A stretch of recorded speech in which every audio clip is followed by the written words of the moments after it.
आज हम लेके आए हैं बेसिक से सी प्रोग्रामिंग। ऐसे स्टूडेंट जो सी प्रोग्राम से बहुत डरते हैं या करना नहीं जानते हैं। अक्सर हाई स्कूल के बच्चे जो हाई स्कूल में आ जाते हैं, 9th में बेसिक उसका फंडामेंटल हल्का फुल्का पढ़ाया जाता है, लेकिन वो उस चीज़ को समझ नहीं पाते हैं। ठीक है, ऐसे बच्चों के लिए या जिनको भी सी प्रोग्रामिंग नहीं आती है, उसका स्टैंडर्ड समझना चाहते हैं, तो बहुत ही आसान भाषा में बेसिक तरीके से मैं आज आपको प्रोग्रामिंग सिखाने का प्रयास करूँगा। ठीक है, बहुत आसान है, कोई इसमें बहुत सारी कठिनाइयों का सामना नहीं करना पड़ता। बस कुछ स्टेप्स हैं जिसको अगर आप फॉलो करते हैं तो आपकी प्रोग्रामिंग स्किल धीरे धीरे डेवलप हो सकती है। तो चलिए शुरू करते हैं सी प्रोग्रामिंग। सी प्रोग्रामिंग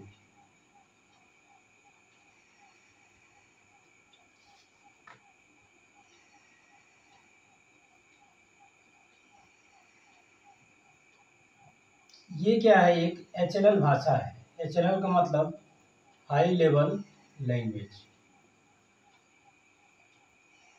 ये एक उच्च स्तरीय भाषा इसको कहते हैं, उच्च स्तरीय भाषा है।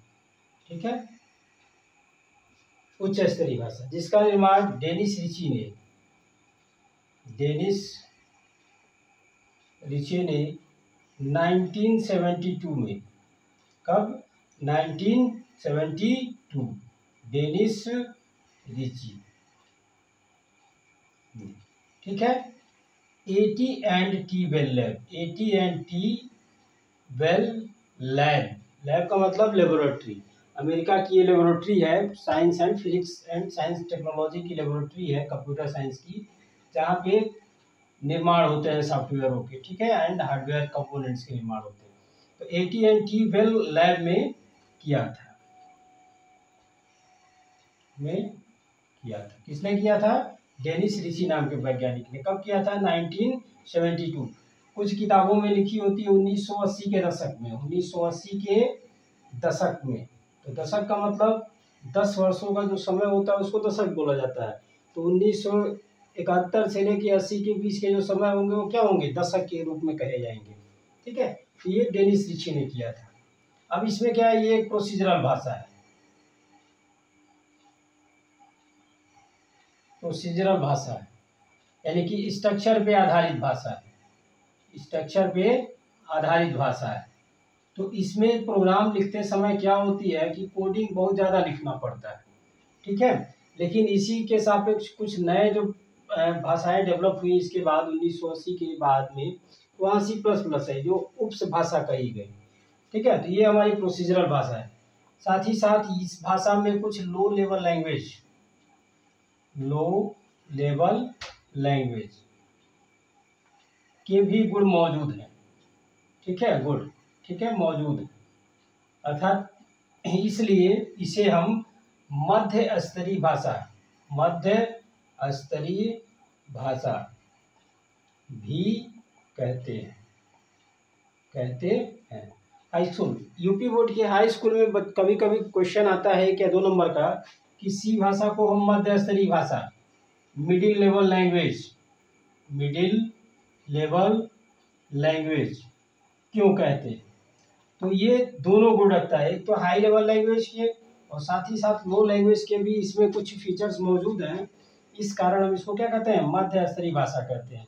1 या 2 नंबर में ये प्रश्न आते हैं। ठीक है, तो ये हो गया हमारा सी प्रोग्रामिंग का इंट्रोडक्शन। ये भाषा क्या है? Easy to read and write. ये क्या है? इजी टू रीड एंड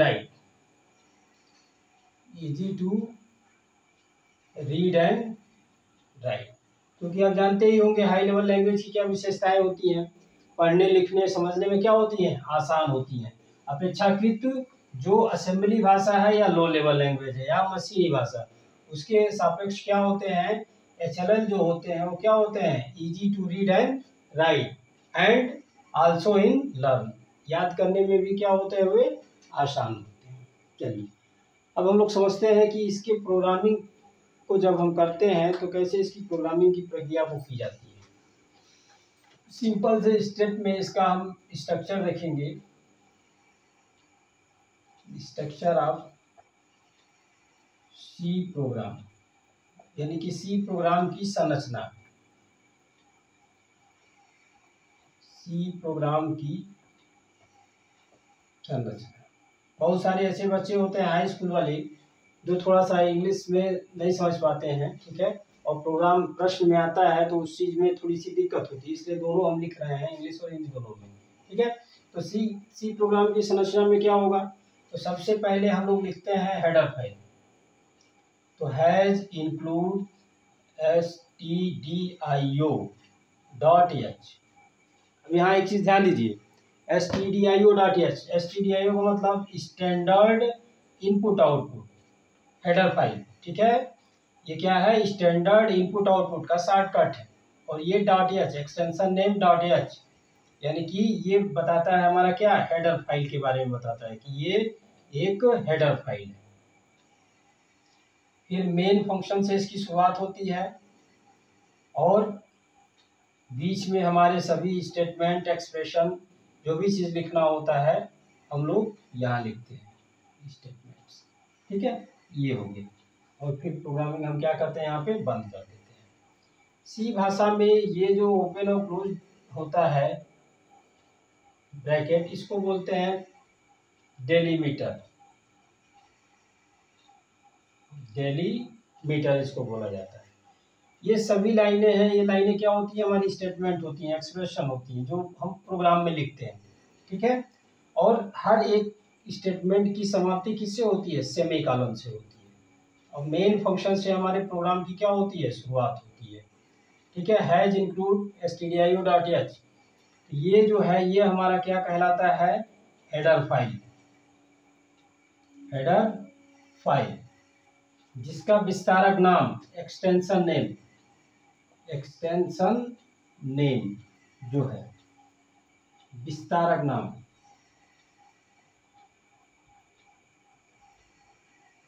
क्या होता है, .h होता है, .h होता है, ठीक है। तो ये हो गया, ये हमारा क्या हो गया, सी प्रोग्राम के जो है हमारी संरचना हो गई।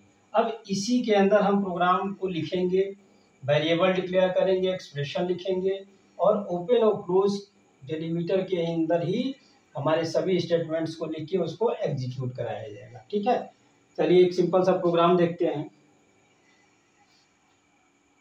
इसका आप लोग स्क्रीनशॉट ले सकते हैं लेना हो तो, ठीक है। और साथ ही ये एग्जाम में, बोर्ड परीक्षा के एग्जाम में 2 नंबरों के क्वेश्चन में आता है, इसी प्रोग्राम की संरचना को समझाइए, ठीक है।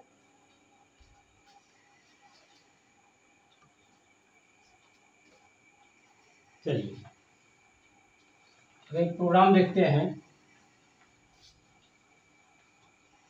First C program, write a programme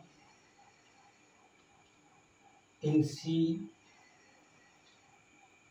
to print your name and some other information, ठीक है। सिंपल सा प्रोग्राम है, केवल यहाँ हमको प्रिंटफ फंक्शन का प्रयोग करना है। प्रिंट योर नेम, प्रोग्राम क्या कह रहा है कि write a program to print your name and some other information. अगर कुछ और इंफॉर्मेशन प्रिंट करना चाहते हैं तो इसको कैसे करेंगे, ठीक है। यहाँ अभी कोई इनपुट वेरिएबल लेने की जरूरत नहीं है, केवल हमको क्या करना है, डायरेक्ट प्रिंटफ आउटपुट फंक्शन का प्रयोग करना है। Has include header file, main function हमने लगाया और मेन फंक्शन में हमने क्या लिख दिया, प्रिंटफ। यहाँ हमने लिख दिया माय नेम इज, ठीक है। जो भी नाम आप देना चाहते हैं यहाँ नाम दे दीजिए, डबल इन्वर्टेड कोट्स 1 सेमीकोलन, ठीक है, इसको लगा दिया। फिर दूसरा लिख दिया हमने प्रिंटफ, आई लिव इन, ठीक है, जो भी आपका प्लेस है उस प्लेस जगह का नाम लिख दीजिए, ऐसे कर दीजिए। ऐसे अन्य स्टेटमेंट्स भी लिख सकते हैं आप। अब देखिए ये भी अभी हमने स्ट्रक्चर में बताया था, ये जो लाइनें थी वही हमारी क्या है, स्ट्रक्चर की लाइन है। तो माय नेम इज, अपना नाम लिख सकते हैं यहाँ पे डबल इन्वर्टेड कामा कोट्स बंद, फिर यहाँ भी डबल कोट्स बंद, फिर सेमीकोलन, ठीक है। आई लिव इन, अपने प्लेस का नाम। और जब इस प्रोग्राम को हम लोग कंपाइल कराएंगे, रन कराएंगे, तो आउटपुट क्या देगा, माय नेम इज नाम दे प्रिंट कर देगा, आई लिव इन प्रिंट कर देगा। इसके अलावा और भी कोई इन्फॉर्मेशन लिखना चाहते हैं तो इसमें लिख के प्रिंट कराया जा सकता है। ये एक सिंपल प्रोग्राम है जिसमें क्या है, केवल हम प्रिंटफ फंक्शन का प्रयोग कर रहे हैं, ठीक है। चलिए प्रोग्राम को देखिए कैसे रन कराया जाता है, आउटपुट कैसे देखा जाता है। आउटपुट बहुत इंपॉर्टेंट चीज़ है, प्रोग्राम का आउटपुट देखना। तो इसके लिए सबसे पहले हम क्या करेंगे, इसको कंपाइल कराएंगे। कंपाइलेशन की क्रिया में क्या होता है कि प्रोग्राम जब हम लिखते हैं तो इसमें बहुत सारे सिंटैक्टिकल एरर आ जाते हैं लिखते समय। कहीं सेमीकोलन छूट जाता है, डबल कोट छूट जाएगा, या अन्य कोई चीज़ें छूट जाती हैं। तो ऐसे कंडीशंस में क्या करता है, कंपाइलर एरर को खोजता है, और जैसे ही एरर खोजेगा तो उसको हम क्या करेंगे, फिर अपने लिखेगा प्रेस एनी की टू कंटिन्यू, कोई भी की दबाएंगे पूरा प्रोग्राम में आ जाएंगे, और जब उसको हम सही कर देंगे तो प्रोग्राम हमारा कंपाइल हो जाएगा। और जैसे ही कंपाइल होगा तो एरर क्या होंगे, 0 हो जाएंगे, ठीक। तो कंपाइल विकल्प पे क्लिक करेंगे, ये मेनू बार में कंपाइल पे क्लिक करेंगे, क्लिक कंपाइल ऑप्शन पे, ठीक है। या इसका शॉर्टकट की होता है Alt+F9, Alt+F9, ये कंपाइल हो जाएगा। और जो भी एरर होंगे, जब प्रोग्राम के एरर हमारे जो होंगे 0 हो जाएंगे, यानी कि सारे एरर खत्म हो जाएंगे, तो प्रोग्राम हमारा ऑब्जेक्ट कोड में बदल जाएगा, .obj फॉर्मेट में आ जाएगा, ये फाइल .obj में कन्वर्ट हो जाएगी। इसके बाद प्रोग्राम हमारा क्या होगा, रन होगा। तो रन कराने के लिए हम रन पे क्लिक करेंगे मेनू बार में, रन ऑप्शन पे, या Ctrl+F9 दबा देंगे तो प्रोग्राम हमारा रन हो जाएगा। और डायरेक्ट जैसे ही रन होगा तो अगर हमने इनपुट कराया है तो वो हमको क्या करेगा, पूछेगा वहाँ पे, लेकिन यहाँ पे हमारा आउटपुट है केवल, तो हम Alt+F5 करके आउटपुट Alt+F5 कीबोर्ड से प्रेस कर देंगे, कीबोर्ड से, तो हमको क्या करेगा, ये जो लिखा हुआ हमने मैसेज दिया हुआ है वो हमारा आउटपुट दिखा देगा। तो ये चीज़ हमारा हर प्रोग्राम में हमको करना है कि कंपाइल कराना है, रन कराना। पहला प्रोसेस कंपाइल कराना, रन करना। अगर कोई इनपुट वैल्यू दी हो तो इनपुट वैल्यू यहाँ करेंगे, अदरवाइज हमारा इनपुट वैल्यू नहीं है यहाँ पे, तो हमको डायरेक्ट आउटपुट मिल जाएगा। Alt+F5 से हमको आउटपुट मिल जाएगा, ठीक है। ये हमारा हो गया पहला प्रोग्राम सीखा। एक प्रोग्राम और देखते हैं हम लोग थोड़ा सा एग्जाम्पल में।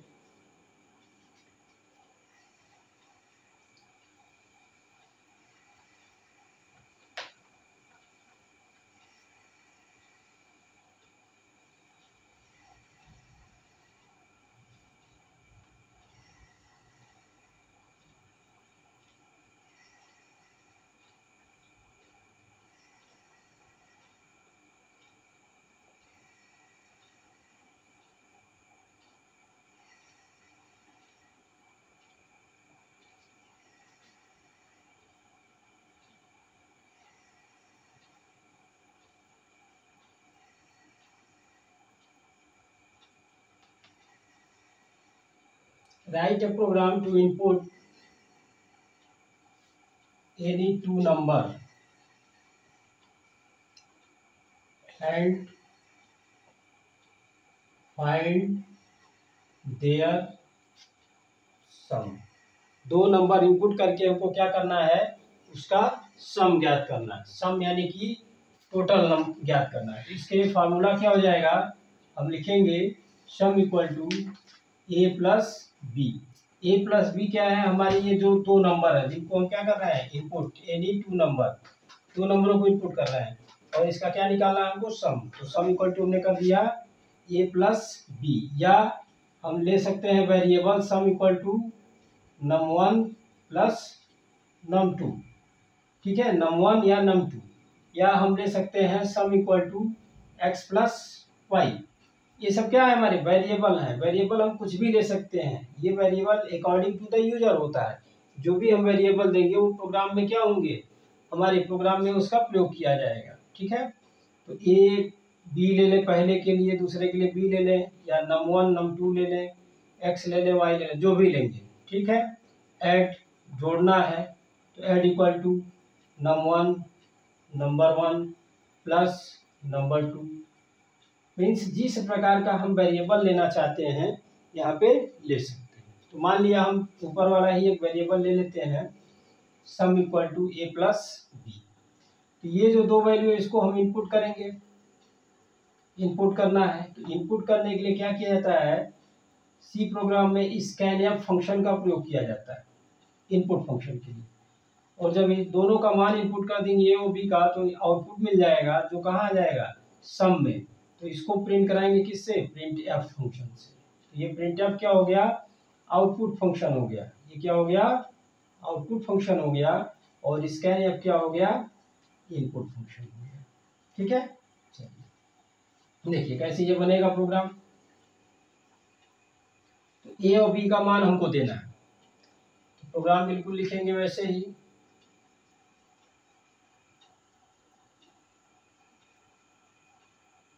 stdio.h, यहाँ हमने लगा दिया वाइड बिन। वाइड बिन मीन्स जो प्रोग्राम पिछले प्रोग्राम का आउटपुट होगा वो इस एरर को ये क्या करेगा, दूर करेगा, वाइड फंक्शन।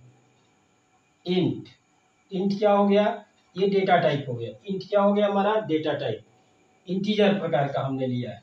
ठीक है, ए बी, पहली वैल्यू लिया ए, दूसरा लिया बी, और सम इक्वल टू हमने ले लिया 0, यानी कि सम एक वेरिएबल है जिसका मान हमने क्या सेट कर दिया, 0, जिसमें कोई वैल्यू नहीं है।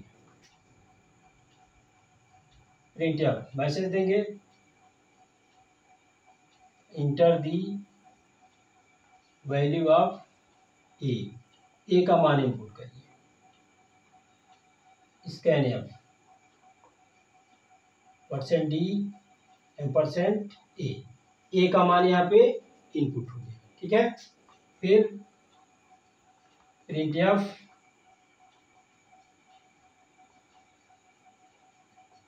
Enter the value of B, B के मान को इनपुट करेंगे। तो इसके लिए भी क्या हो जाएगा, स्कैन एफ %d और %b। यहाँ देखिए ये जो d लिया जा रहा है %d, ये क्या है, इंटीजर प्रकार के डेटा के लिए है। इंटीजर प्रकार के डेटा के लिए है। डेटा टाइप सभी हम लोग पढ़ेंगे, तो इंटीजर, चर, फ्लोट, डबल, कई तरह के डेटा टाइप आएंगे। लेकिन अभी हम लोग इंटीजर ले रहे हैं, तो इंटीजर के लिए हमने क्या लिया, %d स्पेसिफायर लिया। ठीक है, और %a %b के साथ ए और बी को मान हमने इनपुट कर लिया। अब हमको क्या करना है, यही सम करना है। तो सम इक्वल टू फार्मूला लिखेंगे ए प्लस बी सेमीकोलन, और इस सम के मान को क्या कर देना है, प्रिंट करा देना है आउटपुट में। तो प्रिंट एफ मैसेज हमने दे दिया, सम इक्वल टू